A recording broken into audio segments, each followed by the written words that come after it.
नमस्ते, कैसे हो आप सब। मैं हूं निधि मित्तल। स्वागत करती हूं आपका मेरे YouTube चैनल पे जिसका नाम है 24 बायोलॉजी। मैं आपके साथ यहां पे डिस्कस कर रही हूं 12th और 11th क्लास के बायो के सारे कंसेप्ट, सारे टॉपिक, सारे पॉइंट्स जो हमारे एग्जामिनेशन पॉइंट ऑफ व्यू से बहुत इंपॉर्टेंट है, चाहे वो स्कूल एग्जामिनेशन हो, चाहे वो बोर्ड एग्जाम हो या फिर हमारे नीट के एग्जाम्स हो। ठीक है, तो अगर आपको मेरी वीडियोस पसंद आती है तो प्लीज लाइक कीजिएगा, सब्सक्राइब कीजिएगा और शेयर कीजिएगा मेरे चैनल को। Thank you very much for this. मैं आपको करवा रही हूँ किंगडम फंजाई, जिसमें मैंने कल आपको इसका बेसिक सा कंसेप्ट करवाया था, क्योंकि कल थोड़ा टाइम प्रॉब्लम थी मेरे पास, तो इस वजह से मैंने उसकी छोटी सी वीडियो बना के आपके लिए सेंड कर दी थी यूट्यूब पे। अब मैं आपको किंगडम फंजाई में करवा रही हूँ इसका मोड ऑफ न्यूट्रिशन। सबसे पहली बात, जो इसका मोड ऑफ न्यूट्रिशन है वो कंप्लीटली हीटरोट्रॉफ है। हीटरोट्रॉफ का मतलब क्या है? पूरी तरह से दूसरों के ऊपर डिपेंड है, ये अपने आप खुद खाना नहीं बनाएगा, आलसी बना नहीं सकता। ठीक है, तो इसका mode of reproduction mode of nutrition क्या है जी?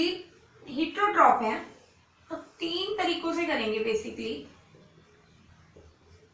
पहला कौन सा हो गया? सैप्रोफिटिक। हीटरोट्रॉफिक का मतलब क्या है? जो डिपेंड ऑन अदर्स हैं, अपने फूड की रिक्वायरमेंट के लिए इन्हें दूसरों की जरूरत पड़ेगी, they need some other organism और other plant to feed up. अपने आप को फूड देने के लिए, अपने आप को नरिश करने के लिए इन्हें किसी ना किसी और ऑर्गेनिज्म की जरूरत पड़ेगी। अब वो चाहे लिविंग ऑर्गेनिज्म है, चाहे वो dead organism, but they depend on completely on others. ठीक है, तो हमारे पास हीटरोट्रॉफ न्यूट्रिशन में पहला एग्जांपल आ जाता है सैप्रोफिटिक न्यूट्रिशन का। सेकंड जो टाइप है वो आ जाती है पैरासिटिक न्यूट्रिशन की, और जो थर्ड टाइप है वो बड़ी अच्छे वाली है, वो है सिम्बायोटिक। अच्छे वाली क्यों बोल रही हूँ ये भी आपको पता चलेगा। अब सैप्रोफिटिक का मतलब क्या होता है कि जब भी फंजाई, सैप्रोफिटिक का सीधा मतलब होता है डेड के ऊपर सरवाइव करना। Those organisms that survive on dead and decaying organic matter, just like एक प्लांट है, एक प्लांट की कोई लीव्स है, वो लिविंग ऑर्गेनिक मैटर है। एक बार वो पेड़ से अलग होकर गिर गई तो वो क्या बन जाएंगी? वो डेड ऑर्गेनिक मैटर बन जाएगी। ऑर्गेनिक मैटर तो वो पहले भी था ना, उसमें कार्बन, हाइड्रोजन, ऑक्सीजन का कंटेंट ऑलरेडी प्रेजेंट था, कार्बोहाइड्रेट, प्रोटीन, फैट सब कुछ प्रेजेंट था उसके अंदर, और कैनालीज प्रेजेंट थी उसके अंदर। ठीक है, लेकिन विद टाइम जी वो पत्ता, उसकी उम्र हुई, वो पत्ता नीचे गिर गया आके अपने आप नेचुरली। लेकिन इसका मतलब ये थोड़ी है, ठीक है वो लिविंग से डेड हो गया, लेकिन इसका मतलब ये थोड़ी है बेटा कि वो अब ऑर्गेनिक नहीं रहा, वो अभी भी ऑर्गेनिक है। तो उन ऑर्गेनिक मटेरियल के ऊपर, जो डेड ऑर्गेनिक मटेरियल के ऊपर सर्वाइव करते हैं, उसे हम क्या बोलते हैं? Saprophytic mode of nutrition. Fungi basically saprophytic mode of nutrition सबसे ज्यादा शो करती है। अब एग्जाम्पल देखो, अब भाई डेड में कोई भी आ सकता है। अगर मान लो कि कोई ह्यूमन बीइंग है या कोई जानवर है, कोई एनिमल है, वो मर गया, अभी हम लोग लिविंग ऑर्गेनिक मैटर है, हम लोग मर गए सपोज, हमारे मरने के बाद हमारे ऊपर जो ग्रो कर सकता है वो फंजाई ग्रो कर सकती है बड़े आराम से, अगर फर्दर प्रोसीजर्स ना किए गए तो।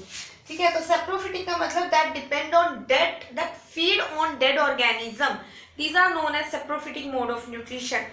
Saprophytic mode of nutrition, this is the most common, I already told you that this is the most common mode of nutrition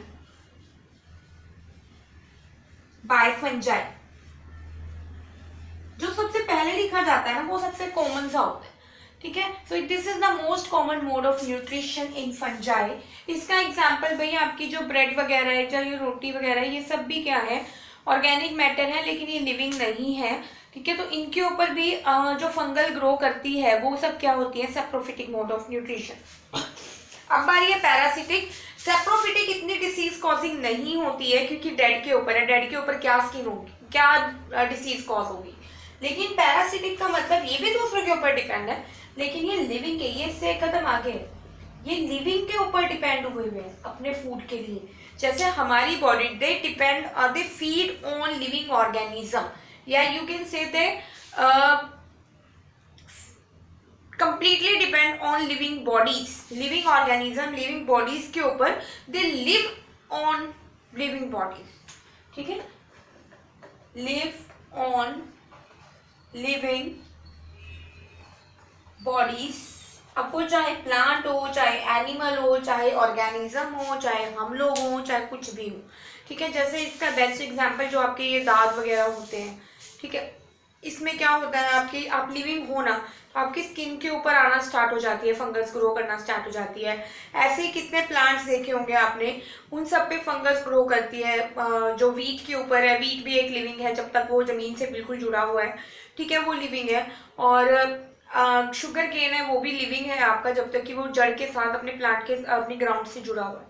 तो ये सब क्या है, लिविंग है। और जब इन लिविंग के ऊपर फंगस अटैक करती है, फंगस उनसे अपना वो अटैक नहीं कर रही है, वो खाना खा रही है। वो अलग बात है कि वो खाना खाते खाते इतनी सेल्फिश हो जाती है कि वो प्लांट को ही नुकसान पहुंचाना शुरू कर देती है और प्लांट या ऑर्गेनिज्म को ही खराब करना स्टार्ट कर देती है। तो इस टाइप की न्यूट्रिशन को हम बोलते हैं parasitic mode of nutrition bye fungus, ठीक है। उसके बाद आपके पास आ जाती है सिम्बायोटिक। सिम्बायोटिक बड़ी अच्छी है, लेकिन सिम्बायोटिक कराने से पहले मैं आपको कराती हूँ कि सैप्रोफिटिक मोड ऑफ न्यूट्रिशन किस तरह से काम करती है, क्योंकि ये most common type of mode of nutrition है। तो ये किस तरह से काम करती है मैं आपको वो बताती हूँ पहले।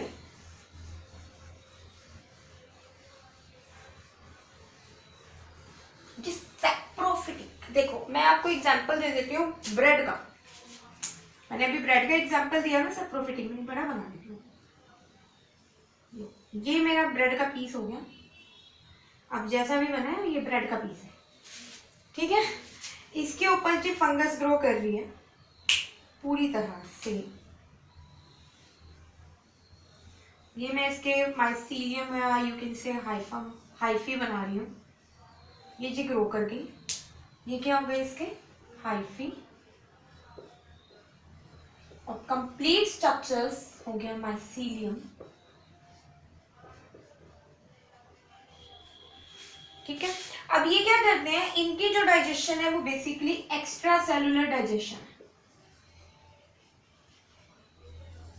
What do you mean by extra cellular digestion? हम लोग क्या करते हैं, हमारी तरह नहीं करते ये लोग। हम क्या करते हैं, हम खाना खाते हैं, रोटी का टुकड़ा तोड़ा, उसे मुंह के अंदर डाला, फिर उसे चबाना शुरू कर दिया, और उसके बाद हमारे अंदर डाइजेशन होनी स्टार्ट होती है। हमारे अंदर डाइजेशन हो रही है, हम खा रहे हैं, उसके बाद डाइजेशन हो रही है, तो उसको हम बोलते हैं इंट्रा सेलुलर डाइजेशन। लेकिन इनमें क्या हो रही है, extra cellular digestion. What do you mean by extra? Extra है बाहर, सेलुलर मतलब एक्स्ट्रा मतलब एक्स्ट्रा मतलब फालतू, सेलुलर मतलब सेल, मतलब कि जो सेल के बाहर हो रही है ना, उसको आप बोलोगे एक्स्ट्रा सेलुलर डाइजेशन, ठीक है। अब ये क्या करते हैं, ये थोड़े से एंजाइम सिक्रीट करते हैं।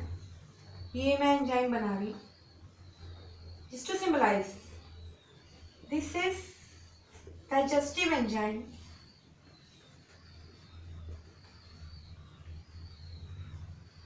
ओके जी। अब ये डाइजेस्टिव एंजाइम क्या करेगा, ये जो ब्रेड के पीस हैं इनके ऊपर ये डाइजेस्टिव एंजाइम ये माइसीलियम या हाइफा सिक्रीट करते रहते हैं। इस पूरे सरफेस को क्या करेगा, ये सॉफ्टन कर देगा। डाइजेस्टिव एंजाइम्स का काम क्या होता है, सरफेस एरिया को सॉफ्टन कर देना किसी भी को भी, ठीक है। तो यहाँ पे पूरा नरिशमेंट लेके इसको क्या कर देगा, सॉफ्ट कर देगा। ये हो गया सॉफ्ट पोर्शन। सॉफ्टवेयर मतलब डाइजेस्ट हो गया तभी वो सॉफ्ट होगा, अदरवाइज नहीं होगा। आप लोगों ने देखा होगा ना, कितने लोगों ने देखा होगा कि प्लांट जो है या कोई भी डेड ऑर्गेनिज्म है, ठीक है, पहले उनकी स्किन बहुत टाइट होती है, लेकिन उसके बाद धीरे धीरे धीरे जैसे जैसे उनमें से स्मेल आनी स्टार्ट हो जाती है मरने के बाद, तो उनकी स्किन लूजन होना स्टार्ट कर देती है। क्यों? क्योंकि उसके ऊपर माइक्रोब्स एक्ट कर रहे होते हैं। वो केमिकल सिक्रीट, केमिकल कह सकते हैं आप, डाइजेस्टिव एंजाइम कहेंगे हम, तो डाइजेस्टिव एंजाइम सिक्रीट करके जो उनकी आउटर स्किन है ना उसको डाइजेस्ट करना शुरू कर देते हैं, और उसके बाद ये सारा कंटेंट खुद खाना शुरू कर देते हैं। हम तो नहीं करते ना ऐसा, हम लोग थोड़ी करते हैं कि एक प्लेट में हमने खाना लिया और उसमें हमने अपना सलाइवा डाला और उसके बाद वो मिक्स हो रहा है, उसके बाद हम खा रहे हैं, ऐसा हम लोग नहीं करते। ये करते हैं, लेकिन ये पहले अपना एंजाइम सिक्रीट करते हैं, डाइजेस्ट करते हैं, उसके बाद उस डाइजेस्टिव फूड को खाते हैं, क्योंकि इनके पास कोई रूट्स नहीं है प्रॉपर, इनके पास मुंह नहीं है प्रॉपर कि ये कंज्यूम कर सके, तो ये थोड़ा थोड़ा थोड़ा थोड़ा डाइजेस्ट होने के बाद कंज्यूम करते हैं, ठीक है। ये है सैप्रोफिटिक, मतलब जिस थाली में खा रहे हैं उसी में छेद करते हैं ठीक है। अब आ रही है सिम्बायोटिक एसोसिएशन या सिम्बायोटिक मोड ऑफ न्यूट्रिशन। ये बहुत ही ज्यादा अच्छे वाला मोड ऑफ न्यूट्रिशन लगता है मुझे, क्योंकि इसमें दोनों बेनिफिट है, इसमें किसी का कोई नुकसान नहीं है, और मुझे नुकसान वाली चीजें पसंद नहीं है।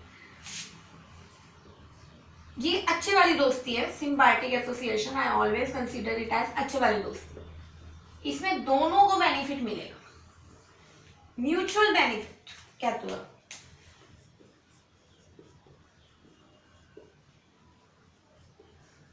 The organisms are mutually benefited in this type of nutrition. Two organisms that are involved. अब इसमें क्या है, एक फंगस है हमारी, फंगस तो रहेगी क्योंकि हम फंगस के बारे में पढ़ रहे हैं. फंगस क्या है, हीट्रोट्रॉफ है, क्योंकि वो अपना खाना खुद नहीं बना सकती. तो वो किसके साथ दोस्ती करने की कोशिश करेगी, वो हमेशा कोशिश करेगी ऑटोट्रॉफ के साथ दोस्ती करने की. अब ऑटोट्रॉफ हम तो है नहीं, हम तो हीट्रोट्रॉफ है उन्हीं की तरह. तो ये किसी ऑटोट्रॉफ के साथ दोस्ती करने की कोशिश करेगी ताकि इसको खाना मिल सके. ठीक है. और ये ऑटोट्रॉफ हमारे पास सिर्फ दो ही कैटेगरी के हैं. एक तो है एल्गी. एल्गी छुटकू छुटकू से प्लांट्स होते हैं, बिल्कुल आपने देखी होगी, काई बोलते हैं इसको हिंदी में. आपने देखी होगी जो दीवारों के गिली गिली एरियाज होते हैं उनके साइड में हरी हरी सी कुछ लग जाती है, तो वो एल्गी है. और दूसरे होते हैं प्लांट्स. अब भाई प्लांट्स में कुछ भी हो सकता है, ट्रीज भी हो सकता है, हर्ब श्रब कुछ भी हो सकता है. ठीक है. तो मैं प्लांट्स में लिख रही हूँ यहाँ पे. तो ऑटोट्रॉफ के साथ जब भी फंगस एसोसिएशन बनाएगी, एसोसिएशन का मतलब दोस्ती बनाएगी, दोस्ती करेगी, उसको बदले में कुछ देगी, उससे बदले में कुछ लेगी, तो उसको हम क्या बोलते हैं, सिम्बायोटिक एसोसिएशन, यानी कि म्यूचुअल. दोनों बेनिफिट हो रहे हैं, फंगस को भी बेनिफिट मिलेगा और इनको भी बेनिफिट मिलेगा. ठीक है. अब मैं आपको इसका एक एग्जाम्पल कराती हूँ कैसे. सिम्बायोटिक एसोसिएशन में सबसे बेस्ट एग्जांपल जो होता है ना बेटा, 11th और 12th पूरे में पढ़ना पड़ेगा आपको, और वो है लाइकन. ठीक है.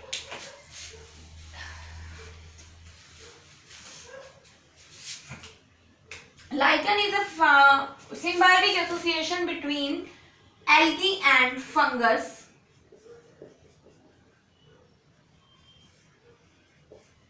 एल्गी और फंगस दोनों के बीच में अच्छी खासी दोस्ती हो रखी है. अब देखो एल्गी क्या है, ये ब्लैक कलर से मैं एल्गी बनाऊंगी, ग्रीन ग्रीन होती है ना, मैंने ब्लैक से बना. ठीक है. और साथ में क्या है, इसके साथ जोड़ के मैं फंगस बना रही. ये मैंने फंगस बना.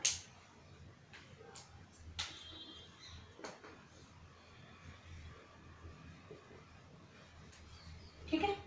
अब भाई प्रॉब्लम क्या है, एल्गी क्या कर सकती है, एल्गी अपना फूड खुद प्रिपेयर कर सकती है CO2 लेकर.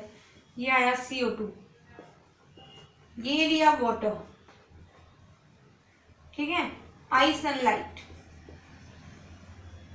चलो वाटर हम बाद में लेंगे. ये अपना खाना खुद प्रिपेयर कर सकती है. लेकिन हमारी सॉइल में कुछ न्यूट्रिएंट ऐसे प्रेजेंट होते हैं जिनको एज सच कोई भी प्लांट यूज नहीं कर सकता. For example our favourite nitrogen. Nitrogen को एज सच कोई भी प्लांट यूज नहीं कर सकता. उसके लिए एक स्पेशल मैकेनिज्म की जरूरत पड़ती है, और ये स्पेशल मैकेनिज्म आपके फंगस के पास है. ये बहुत चालू है, फंगस और बैक्टीरिया. ठीक है. और दूसरा रीजन क्या है, नाइट्रोजन के अलावा न्यूट्रिएंट्स भी. नाइट्रोजन एक स्पेसिफिक न्यूट्रिएंट है, पर मैं और न्यूट्रिएंट्स की भी बात कर रही हूँ. फंगस एल्गी की अब रूट्स जो है ना, वो बहुत छोटी छोटी सी रूट्स है, राइजोइड्स ही है, रादर रूट्स नहीं है इसके. तो इनका सरफेस एरिया इतना नहीं है ये एब्जॉर्ब कर सकते. ये मिट्टी में से न्यूट्रिएंट्स को प्रॉपर एब्जॉर्ब नहीं कर सकते. ये मैंने जो बनाए हैं छोटी छोटी, ये राइजोइड्स नहीं, ये एल्गी की रूट्स है, ये एब्जॉर्ब नहीं कर सकते. लेकिन जो फंगस का हाइफ है, ये बहुत बड़ा बनाया मैंने, दिखाने के लिए बनाया है, लेकिन इतने इतने से होते हैं, इतने से माइक्रोमीटर, मीटर, मिलीमीटर जितने इनके साइज होते हैं, बहुत छोटे छोटे से होते हैं. और इनका जो सरफेस एरिया होता है ना, वो बहुत ज्यादा है. Surface area is more to absorb nutrient. ये ज्यादा से ज्यादा न्यूट्रिएंट को क्या करेंगे, एब्सॉर्ब कर लेंगे. यहां से भी किया, यहां से भी किया, यहां से भी किया, लेकिन ये पार्टनरशिप में है. ये कह रहा है मैं तुझे कुछ देता हूं, तू बदले में मुझे कुछ दे. ये सारा न्यूट्रिएंट आएगा जी इसके पास. इसको सॉइल में से पूरा न्यूट्रिएंट अलॉन्ग विद वाटर वगैरह मिल गया. अब एल्गी कह रहा है कि चल तूने मुझे कुछ दिया, मैं भी तुझे कुछ देता हूँ. ठीक है. तो एल्गी क्या करता है, यहाँ पे फोटोसिंथेसिस करके ग्लूकोज बनाएगा, और ये ग्लूकोज डिस्ट्रीब्यूट कर देगा अमंग दी फंगस. भाई फंगस को खाना मिल गया, एल्गी को न्यूट्रिएंट्स मिल गए, दोनों की दोस्ती हो गई, दोनों एक दूसरे को बेनिफिट पहुंचा रहे हैं. तो इस टाइप के न्यूट्रिशन को हम बोलते हैं सिम्बायोटिक एसोसिएशन या symbiotic mode of heterotrophic nutrition. ठीक है. उसी तरीके से जो हमारी फंगस है, फंगस एसोसिएशन में रहती है बड़े बड़े प्लांट्स के साथ, बड़े बड़े प्लांट्स की बड़ी बड़ी रूट्स में भी रहते हैं ये, ठीक है। वही काम क्या होता है, सरफेस एरिया इंक्रीज करने का, ताकि ज्यादा से ज्यादा न्यूट्रिएंट एब्जॉर्ब किए जा सके, ठीक है। और उसको हमने नाम दिया माइकोरिजा। ये भी है आपके पास 11th में भी है, 12th में भी है, ये 2 टॉपिक्स, ठीक है। The symbiotic association between fungus and higher plant, बड़े बड़े प्लांट्स की रूट्स के अंदर जब हमारी फंगस एसोसिएशन में रहती है, ये हो गया बड़ा सा प्लांट, ये हो गई इसकी रूट्स, ठीक है। अब इस रूट्स के अंदर, रूट्स का चलो सरफेस एरिया जैसा भी है वो वाटर अब्सॉर्ब कर लेगा, न्यूट्रिएंट अब्सॉर्ब कर लेगा, लेकिन क्या माना है अगर फंगस आके रहने लग जाए, फंगस तो सरफेस एरिया और बढ़ा देगी, नुकसान थोड़ी पहुंचा रही है वो इसको, ठीक है। सरफेस एरिया बढ़ा रही है ये तो, ताकि ज्यादा से ज्यादा अब्जॉर्प्शन न्यूट्रिएंट जो है वो एब्जॉर्ब हो सके, न्यूट्रिएंट जाएंगे जी ऊपर। अब प्लांट की लीफ करेगी फोटोसिंथेसिस, यहां पे हो रही है फोटोसिंथेसिस, क्या बन रहा है, ग्लूकोज बन रहा है, फोटोसिंथेसिस से बनता है ना, ग्लूकोज बनता है, हाँ जी। तो ये बन गया ग्लूकोज और बदले में ये चला गया फंगस के पास कि चलो तुमने मुझे कुछ दिया, मैं भी तुम्हें कुछ दे देता हूँ। इसका बेस्ट एग्जाम्पल जो है, जो इस एसोसिएशन में रहते हैं, वो है पाइन ट्री। पाइन ट्री को हिंदी में चीड़ का पेड़ बोलते हैं, आई थिंक सो। और इसके जो कांटे कांटे से होते हैं, ये स्कूल में बहुत होते हैं, ऐसे करके इसकी नीडल्स बनी हुई होती हैं। बहुत सुंदर प्लांट है, बहुत ही सुंदर और ऑर्नामेंटल प्लांट है, ठीक है। पाइन ट्री के अंदर क्या होता है, सबसे ज्यादा उसकी रूट्स के अंदर जो मिलेंगे वो फंगस मिलती है, ठीक है। अगर आप ये सोच लो ना कि आप मिट्टी को बिल्कुल साफ कर दो और उसके अंदर आप पाइन को उगा दो, जी वो 2-3 साल में उग जाएंगे नो प्रॉब्लम, लेकिन वो 2-3 साल में अपने दम तोड़ देंगे, वो मर जाएंगे, क्योंकि उनके पास फंगस नहीं है जो उनको न्यूट्रिएंट प्रॉपर प्रोवाइड करवा रही है, ठीक है। आई होप आपको ये समझ में आ गया होगा। अब हम कल के लेक्चर में पढ़ेंगे क्लासेस, फर्दर 4 क्लासेस हैं हमारे पास फंगस की, उनके बारे में हम डिटेल में पढ़ना स्टार्ट करेंगे। आई होप आपको मेरी ये वीडियो, आई एम श्योर आपको मेरी ये वीडियो पसंद आई होगी। तो लाइक कीजिएगा, सब्सक्राइब कीजिएगा और शेयर कीजिएगा, और पढ़ते रहिए, हंसते रहिए, खेलते रहिए और मुस्कुराते रहिए। All the very best to all.